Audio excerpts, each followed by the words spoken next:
नमस्कार फ्रेंड्स, जैसे आपको मालूम है आज सुबह कैबिनेट की मीटिंग हुई है।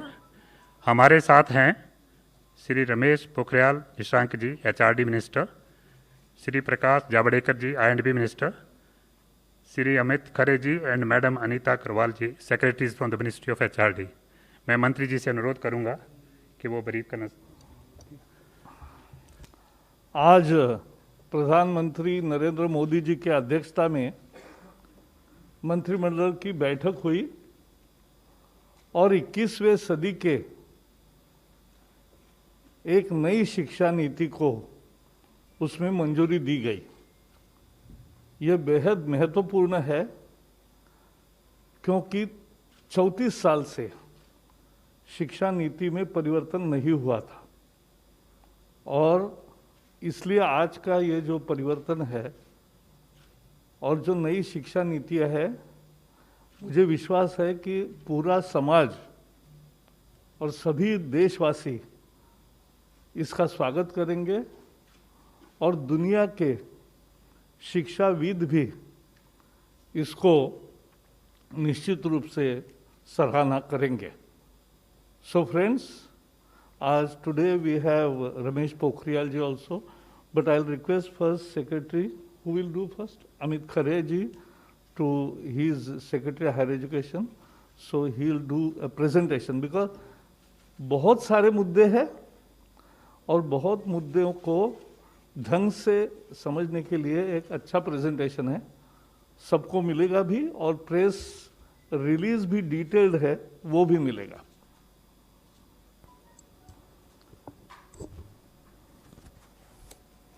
माननीय मंत्री श्री प्रकाश जावड़ेकर जी, माननीय मंत्री श्री रमेश पोखरियाल निशंक जी, मेरे सहकर्मी सचिव स्कूल शिक्षा एवं साक्षरता अनीता करवल जी, प्रेस एवं मीडिया के सभी बंधुओं, जैसा माननीय मंत्री जी ने बताया, आज ऐतिहासिक दिन है।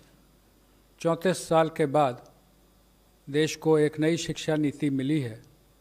मैं संक्षिप्त प्रस्तुतिकरण के माध्यम से पुरानी शिक्षा नीति के मुकाबले हम नई शिक्षा नीति में कहाँ हैं, जो बड़े परिवर्तन हैं वो क्या हो रहे हैं उच्च शिक्षा, स्कूल शिक्षा में, और इसका क्या आउटकम रहेगा, कितने छात्र छात्राएं लाभान्वित होंगे, किस प्रकार से नए संस्थान खुलेंगे, इस पर एक प्रेजेंटेशन है। सर ज़्यादा लंबा नहीं है, it is 11 slides. I'll just give you the background that starting with the University Education Commission way back in 1948, there was Secondary Education Commission followed by Kothari Commission. And Kothari Commission was the one which led to the formulation of the National Policy on Education in 1968. Now from 68 to 86, the same policy continued. 86, there was the new policy, the NPE, National Policy on Education 86. उसका संशोधन बहुत सीमित रूप से 1992 में 1992 it was amended, but actually it is the 86 policy which had been continuing till date, that is for last 34 years.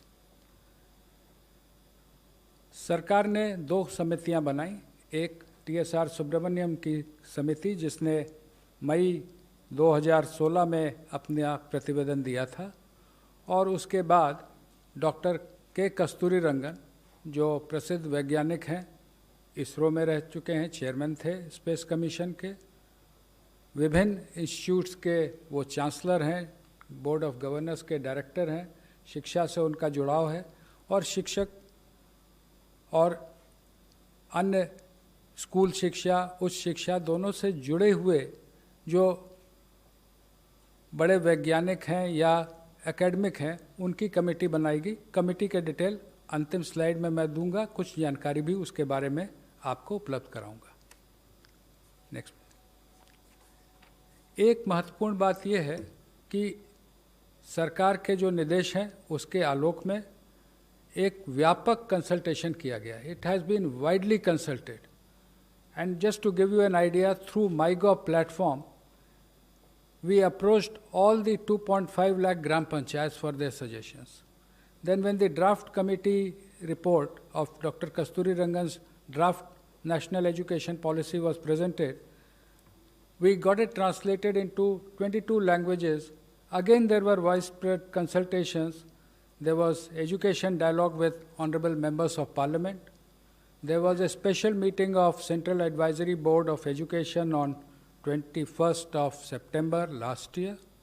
There was also a special meeting, Parliamentary Standing Committee on Human Resources had taken a special meeting on 7th of November.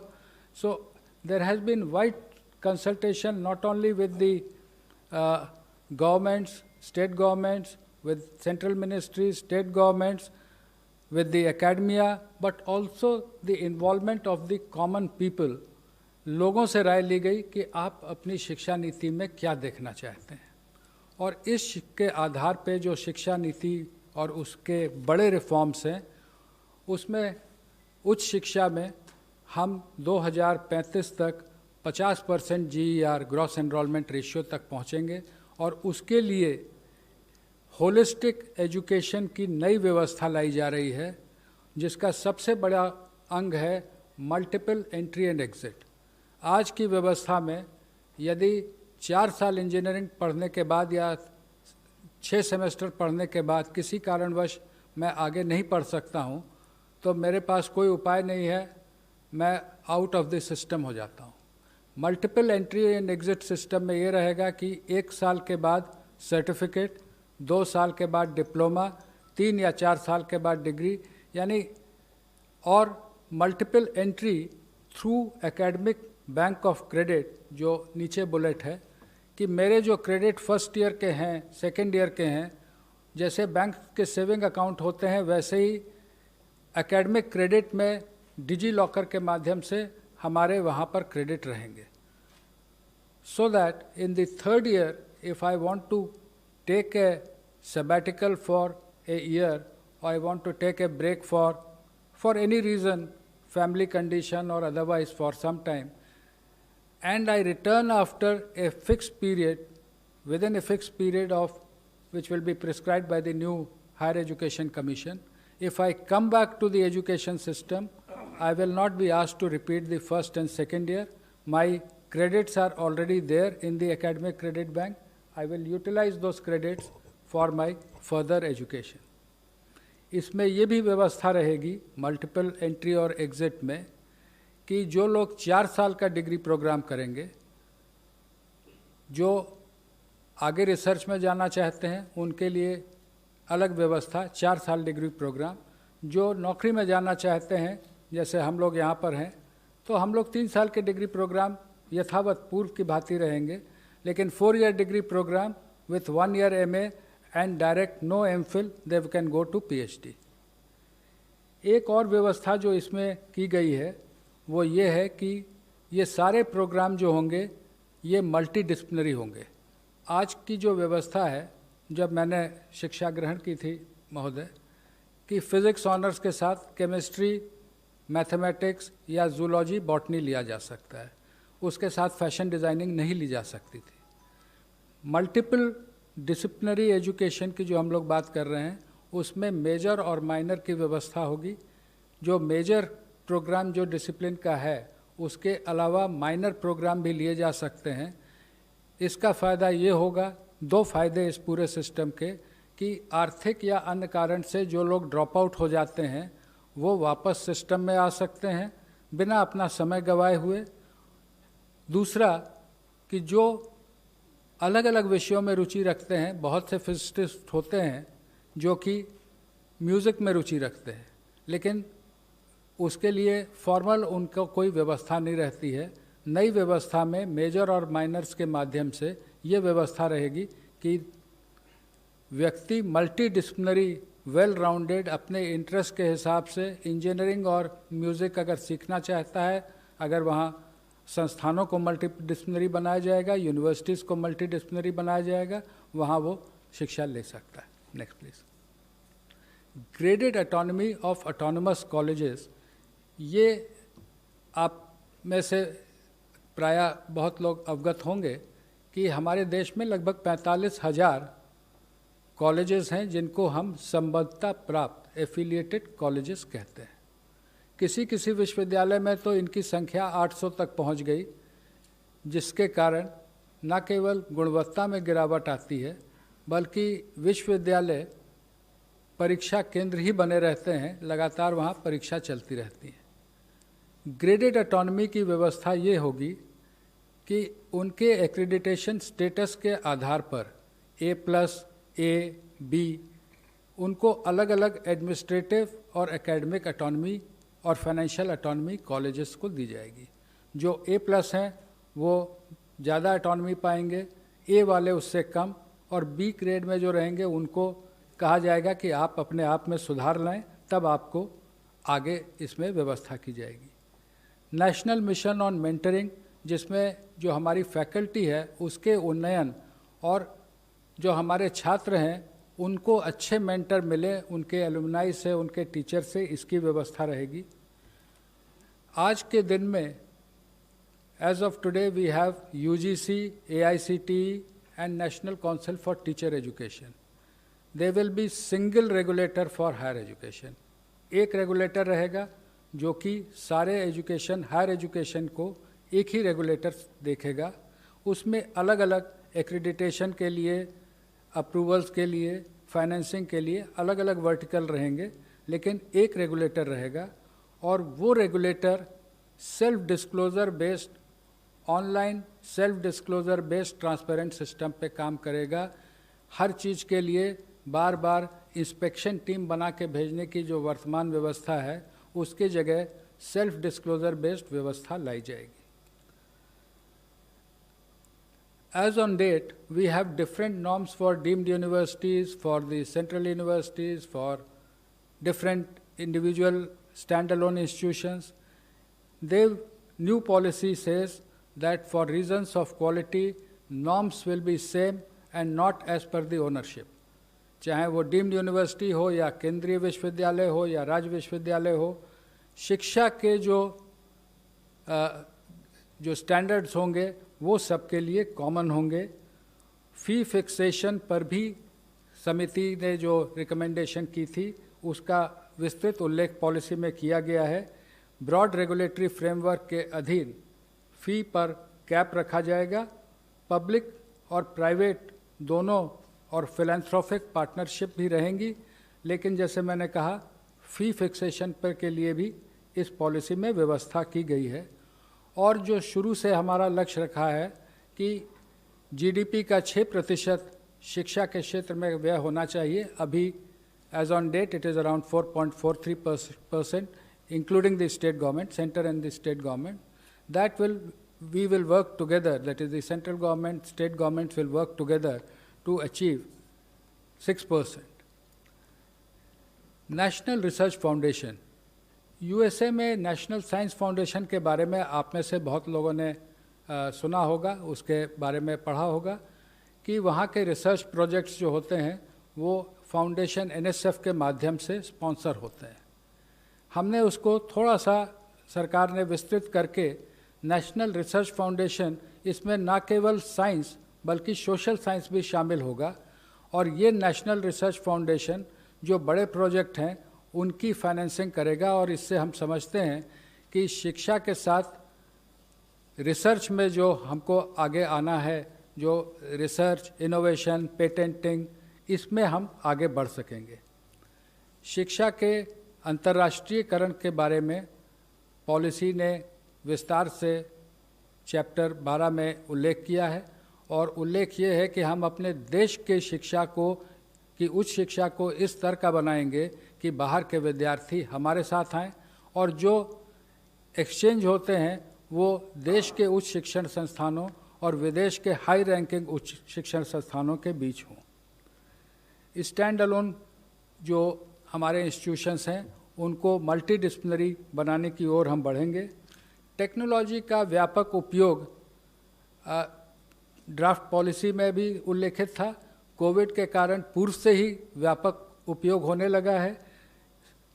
Policy में लिखा है कि technology का व्यापक उपयोग होगा with equity, यानी हम समावेशी रूप से टेक्नोलॉजी का उपयोग करेंगे, लेकिन इस प्रकार से करेंगे कि जो हमारे साथी पीछे हैं या जो आर्थिक कारणों से जिनके पास डिवाइस या कनेक्टिविटी में रुकावट है, तो हम उनको साथ लेते हुए आगे बढ़ेंगे।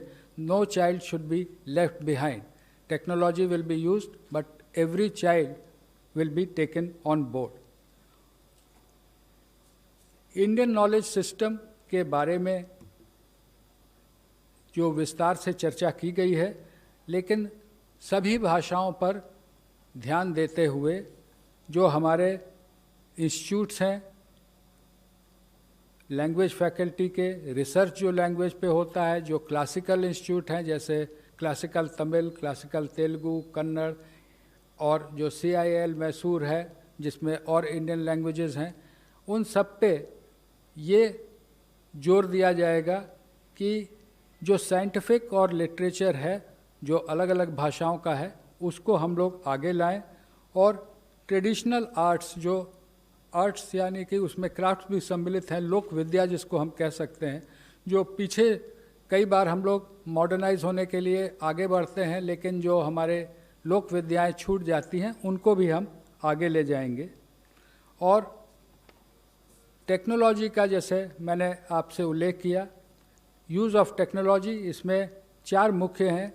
शिक्षा की जो योजना बनेगी, education planning, teaching, learning and assessment, जो समस्याएं आज देखने को आ रही हैं विशेषकर असेसमेंट में, एग्ज़ाम्स के बारे में। टीचिंग, लर्निंग एंड असेसमेंट में हम टेक्नोलॉजी का इस प्रकार उपयोग करेंगे कि semester wise, mid semester wise ये टेक्नोलॉजी के उपयोग से 360 डिग्री असेसमेंट होगा। उसका उल्लेख जब स्कूल में आएंगे तो आप हमारे सहकर्मी करेंगी।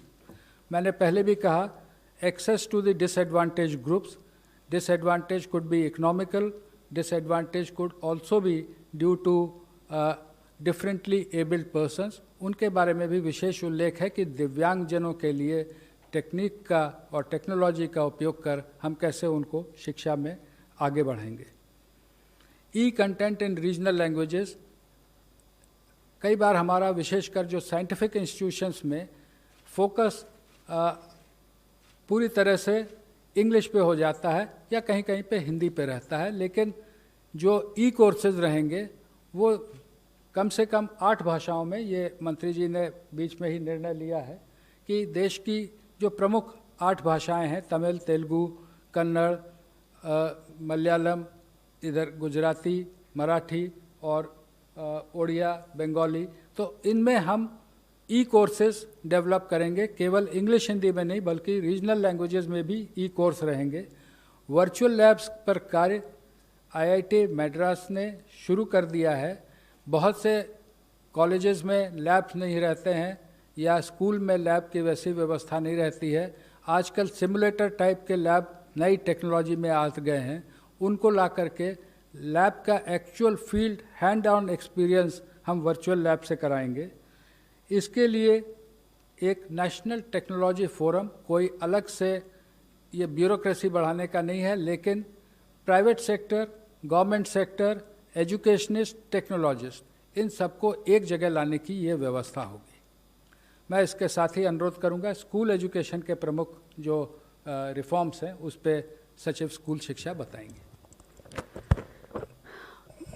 माननीय मंत्री जी श्री जावड़ेकर जी, माननीय मंत्री श्री निशंक जी, सचिव उच्च शिक्षा श्री खरे जी, PIB से कुलदीप जी और प्रेस के मित्रों, जैसा कि सर ने कहा मैं यहीं से शुरू करती हूँ। ये जो पूरी जो हमारी पॉलिसी आज आई है बाहर, उसमें 27 मेजर हेडिंग्स हैं। सर टेक्नोलॉजी से 27 जो मेजर हेडिंग्स हैं उसमें 10 हेडिंग्स सिर्फ स्कूली शिक्षा के लिए हैं, 10 हेडिंग्स सिर्फ उच्च शिक्षा के लिए हैं, लेकिन 7 हेडिंग्स ऐसे हैं जो कॉमन हैं, और वो जो कॉमन है उसमें ये टेक्नोलॉजी और ऑनलाइन एजुकेशन भी है। तो जैसा कि सर कह रहे थे कि ऑनलाइन एजुकेशन और टेक्नोलॉजी, जो आप ऊपर जो 4 बुलेट देख रहे हैं, टेक्नोलॉजी का जो यूज़ है एजुकेशनल टेक्नोलॉजी का, वो ऑनलाइन एजुकेशन मतलब सेकंड बुलेट है, टीचिंग लर्निंग एंड असेसमेंट के लिए तो यूज़ होगा ही, लेकिन एजुकेशनल टेक्नोलॉजी जो बाकी एरियाज़ हैं उसके लिए भी यूज़ करने के लिए काफ़ी डिटेलिंग है उसमें। अब हम स्कूल के रिफॉर्म्स की तरफ आएँ तो इसमें काफ़ी पाथ ब्रेकिंग रिफॉर्म्स हैं जो कि इनफैक्ट पहली बार किसी भी एजुकेशन पॉलिसी में आई है। सबसे पहली चीज़ तो 1986 में जैसा कि ICDS स्कीम का इंट्रोड्यूस किया गया था, लेकिन इस बार जो है वो early childhood care and education के लिए एक पूरा करिकुलम बनाने की बात है। करिकुलम के अलावा यूनिवर्सलाइजेशन जो सस्टेनेबल डेवलपमेंट गोल्स में भी जो लिखा हुआ है, तो इस शिक्षा को जो पूर्व प्राथमिक शिक्षा होती है उसकी यूनिवर्सलाइजेशन की बात की गई है। इसका जो करिकुलम है वो NCERT के द्वारा डेवलप होगा और 3 से 6 वर्ष के जो बच्चे हैं जो आंगनवाड़ी में भी पढ़ते हैं, कुछ बच्चे प्री स्कूल में भी पढ़ते हैं, उन दोनों सिस्टम्स को कंटिन्यू करके वहाँ पे एक play based, activity based, flexible, multifaceted जो करिकुलम होता है वो लागू किया जाएगा, जिसके लिए ट्रेनिंग की जाएगी। दूसरा जो एक बहुत बड़ा इसमें निर्णय है वो है कि जो बुनियादी शिक्षा होती है, जो बच्चे 6 से 9 वर्ष के होते हैं, जो कक्षा 1 से 3 में पढ़ते हैं, उनके लिए बेसिक लिटरेसी यानी कि साक्षरता, बेसिक न्यूमरेसी जो संख्या ज्ञान होता है, इन दोनों चीज़ों के ऊपर फोकस करते हुए एक नेशनल मिशन सेटअप किया जाएगा जो सिर्फ इस चीज़ के ऊपर फोकस करेगी और पूरे देश के बच्चों की ट्रैकिंग करके वो बच्चे कक्षा 3 तक फाउंडेशनल लिटरेसी और न्यूमरेसी को अचीव कर लें, ये उसका ऑब्जेक्टिव रहेगा। जो तीसरा बड़ा इसमें रिफॉर्म है वो है जो पाठ्यक्रम का और पढ़ाने के तरीके का जो स्ट्रक्चर है उसमें चेंज है। आप सब जानते हैं कि अभी 10+2 स्ट्रक्चर है, जिसमें जो पहले 10 वर्ष हैं उनका एक तरह से फेज वाइज करिकुलम होता है, फिर सडनली जब आप सेकेंडरी में जाते हैं, +2 में जाते हैं, तो सब्जेक्ट जो है स्पेशलाइजेशन होने लगती है। यहाँ पर जो हम सिस्टम लेकर के आए हैं वो 15 वर्ष का जो आप देख रहे हैं 5+3+3+4, उसमें 3 वर्ष तो पूर्व प्राथमिक हैं, मतलब 3 से 6 वर्ष जिसका पाठ्यक्रम बनेगा, और जो 12 वर्ष हैं उनको इस तरह से डिवाइड किया है कि वो कंटिन्यूटी, बुनियादी शिक्षा तक कंटिन्यूटी रहे। मतलब 3 से 6 वर्ष का बच्चा जो है 8 वर्ष तक एक ही पाठ्यक्रम, एक ही तरीके से पढ़ाई करे, play method, discovery method, activity based, experiential learning, ताकि वो फाउंडेशनल लिटरेसी और न्यूमरेसी अचीव कर सके। जो मिडिल स्कूल होगा, जो 6 to 8 वाला जो कक्षा है, उसमें जो है वो सब्जेक्ट इंट्रोडक्शन होगी और फिर सब्जेक्ट की एक्सप्लोरेशन होगी और वो मल्टी डिसिप्लिनरी अप्रोच होगा। उसी तरह जो +4 लिखा है वो 9th to 12th है। इसमें भी जैसा कि सर कह रहे थे, जैसा हायर एजुकेशन में है, कोई स्ट्रीम्स नहीं है, मल्टी डिसिप्लिनरी होगा। अगर बच्चा फिजिक्स के साथ, जैसा सर ने कहा, फैशन स्टडीज़ लेना चाहे, बेकरी, कन्फेक्शनरी कुछ पढ़ना चाहे केमिस्ट्री के साथ, इट विल बी परमिटेड। तो ये पेडागोजिकल स्ट्रक्चर चेंज है, इसमें कोई फिजिकल स्ट्रक्चर यानी कि स्कूल की बिल्डिंग को चेंज करने की ज़रूरत नहीं है, ये पाठ्यक्रम में चेंज है। जो करिकुलम है इसमें खास करके भारण दिया गया है कि साइंटिफिक टेम्पर बच्चे का बचपन से 3 साल की उम्र से लेकर 18 साल तक, और उसी तरह मैथमेटिकल थिंकिंग। इनफैक्ट पॉलिसी में रिकमेंडेशन है कि कक्षा 6 से बच्चे को कोडिंग सिखाई जाएगी, क्योंकि कोडिंग से मैथमेटिकल और कॉम्पिटिशनल थिंकिंग की शुरुआत होती है। तो 21st सेंचुरी स्किल्स भी उसके साथ समावेश किए जाएंगे। जो 5वां बुलेट है, जो अभी जो रिजिड सेपरेशन है कि ये एक्स्ट्रा करिकुलर एक्टिविटी है अगर आप स्पोर्ट्स में चले गए, ये को करिकुलर एक्टिविटी अगर आपने डिबेटिंग कर ली, आप म्यूज़िक सीखना चाहते हैं तो वो एक्स्ट्रा है, या वोकेशनल सीखना चाहते हैं तो वो नॉन अकेडमिक है। वो सारा जो सेपरेशन है वो हट जाएगा, सारे सब्जेक्ट्स पढ़ाए जाएंगे, music, arts, sports, vocational, academics, everything will be on the same level. Gifted children जो होते हैं, जो टैलेंटेड होते हैं, उनको आइडेंटिफाई करना बहुत ज़रूरी होता है। ये इंक्लूजन के लिए बहुत ज़रूरी है। सर ने इंक्लूजन की जो बात की, यहाँ पे 2 तरह का इंक्लूजन है। जो बच्चे PWD, पर्सन्स विद डिसेबिलिटीज़ हैं, 21 टाइप्स ऑफ डिसेबिलिटी, उनका इंक्लूजन के लिए स्पेसिफिक इसमें रिकमेंडेशंस हैं। उसी तरह जो गिफ्टेड बच्चे होते हैं, जो किसी भी पॉपुलेशन के 3 से 4% के बच्चे जो होते हैं, जो जीनियसेस माने जाते हैं, उनके लिए भी इसके अंदर प्रोविज़न है। जो गर्ल चाइल्ड के लिए gender inclusion fund for specifically targeting the girl child development.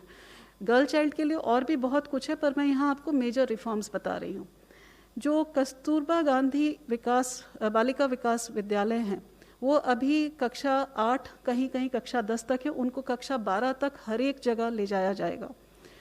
जो मेन चीज़ है, जो आप सेकंड लास्ट बुलेट देख रहे हैं, कि जो करिकुलम है हमारा वो इतना हैवी है कि बच्चे जो है life skills, scientific temper, problem solving, critical thinking, उसके लिए उनके पास टाइम ही नहीं है।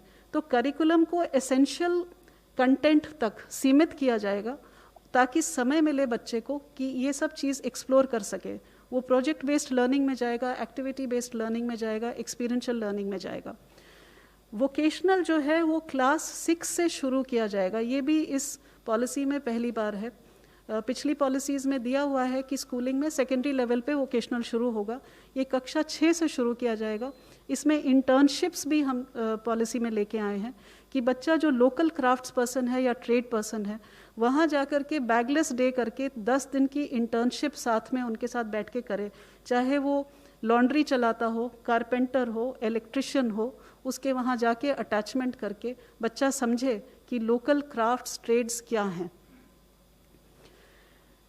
जो एक और मेजर रिफॉर्म है वो करिकुलम फ्रेमवर्क, जो हमारा पाठ्यक्रम की जो रूपरेखा होने वाली है वो 4 जगह वो चेंज होने वाली है। एक तो स्कूली शिक्षा की जो NCF है वो 2005 में बनी थी, 15 साल हो चुके हैं उस बात को, वो नया पाठ्यक्रम आएगा।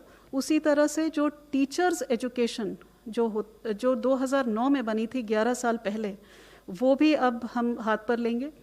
जो अर्ली चाइल्डहुड एजुकेशन की मैंने आपसे जो बात करी कि वो भी जो है अब की बार पहली बार इस तरह से बनेगा कि 0 से 3 वर्ष का सब फ्रेमवर्क बनेगा, जिसमें पेरेंट्स को बताया जाएगा कि आप घर पे क्या कर सकते हैं, और 3 से 6 वर्ष का आंगनवाड़ी के अंदर या प्री स्कूल में अगर बच्चा है तो उसके लिए बताया जाएगा। बोर्ड एग्ज़ाम, इसके ऊपर काफ़ी विस्तृत में पॉलिसी में लिखा हुआ है। बोर्ड एग्ज़ाम जो है उसका महत्व जो है उसको कम करने के लिए बहुत सारे तरीके बताए गए हैं। फर्स्ट ऑफ ऑल ये कहा गया है कि मॉड्यूलर एग्ज़ाम्स हो सकते हैं, साल में 1 बार होना ज़रूरी नहीं है, 2 बार हो सकते हैं। बोर्ड एग्ज़ाम्स के लिए हर सब्जेक्ट को, मैथमेटिक्स से शुरू करते हुए हर सब्जेक्ट को 2 लेवल पे ऑफ़र किया जा सकता है। और तीसरा ये भी कहा गया है कि बोर्ड एग्ज़ाम को 2 भाग में बांटा जाए, ऑब्जेक्टिव एंड डिस्क्रिप्टिव। इस तरह से काफ़ी सारे इसके अंदर पॉलिसी में चीज़ें लाई गई हैं बोर्ड एग्ज़ाम्स के लिए। और ये भी कहा गया है कि बोर्ड एग्ज़ाम सिर्फ नॉलेज के एप्लीकेशन को टेस्ट करे, रोट लर्निंग को नहीं, जो आप रट करके जाते हैं उसको नहीं, लेकिन वहाँ जा कर के जो रोज़मर्रा की ज़िंदगी में आपके नॉलेज को अप्लाई करने की बात है उसको टेस्ट किया जाए। जो शिक्षा का माध्यम है उसमें ये लिखा है कि जहाँ तक पॉसिबिलिटी हो वहाँ तक 5वीं कक्षा तक मातृभाषा या नहीं तो क्षेत्रीय भाषा हो या घर की जो भाषा बोली जाती है उसमें पढ़ाया जाए, और हो सके तो 8वीं तक पढ़ाया जाए और उसके आगे भी पढ़ाया जाए जहाँ पॉसिबल हो। एक बड़ी इंटरेस्टिंग चीज़ इसमें लेके आए हैं कि जो बच्चे का जो आप रिपोर्ट कार्ड होता है, आप सबके बच्चों का रिपोर्ट कार्ड आता होगा, वो 2 पेज का होता है। एक साइड सब्जेक्ट लिखे होते हैं और उसमें कुछ मार्क्स और लाल रंग की लाइन वाइन कहीं डाल दी जाती है, और दूसरी साइड लिखा जाता है कि बच्चा क्लास में बात नहीं करता, बस इतने सा रिपोर्ट कार्ड होता है। ये एक होलिस्टिक रिपोर्ट कार्ड की बात हो रही है। इसमें 3 तरह के मूल्यांकन होंगे। एक तो खुद बच्चा अपना मूल्यांकन करेगा, दूसरा सहपाठी जो उसके हैं वो उसका मूल्यांकन करेंगे, और तीसरा उसके शिक्षक उसका मूल्यांकन करेंगे। और ये जो रिपोर्ट कार्ड है इसमें हर साल इस बच्चे को कौन सी लाइफ स्किल इस बच्चे में समावेश होनी चाहिए वो लिखा होगा, पेरेंट्स के साथ चर्चा होगी, और वो हर लाइफ स्किल के ऊपर चर्चा करता हुआ रिपोर्ट कार्ड बनेगा, जो हम लोग आर्टिफिशियल इंटेलिजेंस पे बेस करके जब बच्चा 12वीं कक्षा में निकलेगा तो उसके पास अपने पिछले 15 साल का पूरा एक, जिसको कहते हैं कच्चा चिट्ठा होगा, जिसमें लिखा होगा कि वो कौन कौन सी स्किल्स उसने इम्बाइब करी हैं। हर एक बच्चे का, चूंकि हम बुनियादी शिक्षा के ऊपर बहुत जोर देने वाले हैं, तो ऐसे हर एक बच्चे का लर्निंग आउटकम्स हमको ट्रैक करना पड़ेगा कि उस बच्चे ने बुनियादी शिक्षा, लिटरेसी और न्यूमरेसी उसको अचीव की है या नहीं, तो वो उसकी बात की गई है। एक नेशनल असेसमेंट सेंटर जिसका नाम परख रखा गया है। परख stands for performance analysis, review performance assessment, review and analysis of knowledge for holistic development. बच्चे को परखने के लिए क्या करना चाहिए। ये जो सेंटर है, जो हमारे देश में करीब अभी 60 रिकग्नाइज्ड स्कूल बोर्ड्स हैं, उनके लिए स्टैंडर्ड्स, नॉर्म्स, गाइडेंस ये पहली बार हो रहा है। ये किसी शिक्षा नीति में पहले कभी नहीं आया है। ये गाइडलाइंस देंगे ताकि जो हर एक स्कूल बोर्ड है, एक बेंचमार्क जो सेट किया जा रहा है वहाँ तक पहुँच सके। एनटीए जो है नेशनल टेस्टिंग एजेंसी, वो हर एक यूनिवर्सिटी और कॉलेज को ऑफर करेगी एक एंट्रेंस एग्जामिनेशन, ताकि जो बच्चे हैं एक कॉमन एग्जामिनेशन से कॉलेज और यूनिवर्सिटी में एडमिशन ले सकें। ये मैंडेटरी नहीं है, ये ऑफर होगा एनटीए की तरफ से। टीचर्स के लिए एक नेशनल प्रोफेशनल स्टैंडर्ड तैयार किया जाएगा, जिससे टीचर की रोल एक्सपेक्टेशन क्या है और टीचर को किस बेंचमार्क पे पहुंचना है, उसके बारे में एक स्टैंडर्ड तैयार किया जाएगा। ये एनसीईआरटी और एनसीटीई मिलकर तैयार करेंगे और ये पूरे देश में लागू होगा। बुक्स की प्रमोशन के लिए ये पढ़ना कितना ज़रूरी है, इसके ऊपर हम लोग बहुत ज़ोर दे रहे हैं, क्योंकि बच्चा अगर पढ़ नहीं पाता है तीसरी कक्षा तक, तो वो आगे उसका पढ़ाई जो है उसकी बहुत सीमित हो जाती है। तो books, reading and promotion policy, उसी तरह डिजिटल लाइब्रेरीज़ के ऊपर ज़ोर रहेगा। सर ने जैसा बताया, स्कूल्स में भी एक ट्रांसपेरेंट ऑनलाइन सिस्टम होगा सेल्फ डिस्क्लोजर का स्कूलों का, for public oversight and accountability. अब इसके आउटकम्स क्या होंगे? पहली चीज़ तो मैंने जैसे कि कहा कि पूर्व प्राथमिक शिक्षा से लेकर के सेकेंडरी स्कूलिंग का यूनिवर्सलाइजेशन 2030 तक करने की बात है, क्योंकि सस्टेनेबल डेवलपमेंट गोल से ये पॉलिसी अलाइंड है। दूसरी चीज़ की जो बुनियादी शिक्षा है, हर बच्चा जो कक्षा 3 में पहुंचेगा उसकी बुनियादी शिक्षा अचीवमेंट हो, वो 2025 मतलब 6 साल के अंदर करने की बात है। 100% GER सेकेंडरी लेवल की 2030 तक। जो हमारे बच्चे आउट ऑफ स्कूल हैं, वो हर एक बच्चे को हमें वापस लाना है। जो टीचर्स हैं उनको जो अब नए तरीके से असेसमेंट होने वाला है, मूल्यांकन का तरीका बदलने वाला है, उसके लिए उनकी तैयारी 2023 तक करके उसको हमें लागू कर देना है। जो इंक्लूजन के लिए सर ने ऑलरेडी बात कर ली है कि हमको सारे बच्चों को, हर तरह के बच्चों को, किसी भी बैकग्राउंड से हो, किसी कम्युनिटी से हो, किसी कास्ट से हो, किसी रिमोट एरिया से हो, हर तरीके के बच्चों को समावेश करने के लिए स्पेशल पॉलिसी एस्पेक्ट्स हैं, वो 2030 तक सब पूरे किए जाएंगे। बोर्ड एग्ज़ाम्स का मैंने आपको बता ही दिया है। हर बच्चे का इसमें ये लिखा है कि जब वो स्कूल से निकलेगा तो एक स्किल, एक वोकेशनल स्किल उसको वो हासिल करके निकलेगा। ये भी इसमें पॉलिसी में लिखा है। और जो कॉमन जो स्टैंडर्ड्स बन रहे हैं जो सेल्फ डिस्क्लोजर के, वो पब्लिक स्कूल्स और प्राइवेट स्कूल्स के लिए कॉमन रहेंगे, दोनों को एक ही स्टैंडर्ड में पहुंचने का है। तो ये स्कूल का इतना ही था। अभी सर आपको इसके बारे में बताएंगे। धन्यवाद Anita ji. We have presented before you in span of say half an hour the major highlights of the policy. We would again state that it is aimed at bringing transformational change, not incremental change, but transformational change in both higher education sector and the school education. The new system in school will be 5+3+3+4 in place of 10+2. In higher education, there will be multiple entry and exit system, introduction of 4-year courses, common regulatory system by a common regulator, single regulator, National Research Foundation, these are the important highlights of the new policy. प्रारंभ में ही मैंने निवेदन किया था कि doctor कस्तूरी रंगन की अध्यक्षता में समिति बनी थी। इस अवसर पर मंत्रालय, सर आपकी अनुमति से मंत्रालय की ओर से उनका और सभी मेंबर्स का मैं आभार व्यक्त करना चाहूँगा और एक जानकारी अपने मीडिया बंधुओं को देना चाहूँगा कि डॉक्टर कस्तूरी रंगन से मेरी बात हुई है और उन्होंने कहा है कि अगर मीडिया के कोई बंधु उनसे, इसीलिए उनके कॉन्टैक्ट डिटेल दिए गए हैं। If any one of you wish to contact him, he will be available. He is in Bangalore, he will be available for any queries. Thank you, sir. सभी को धन्यवाद। और नेक्स्ट सर, जैसे मल्टीलिंगुअलिज्म मैंने कहा जी, सभी भाषाओं में आप सभी को धन्यवाद। सबको धन्यवाद। आप पोखरियाल जी, आप समापन करेंगे।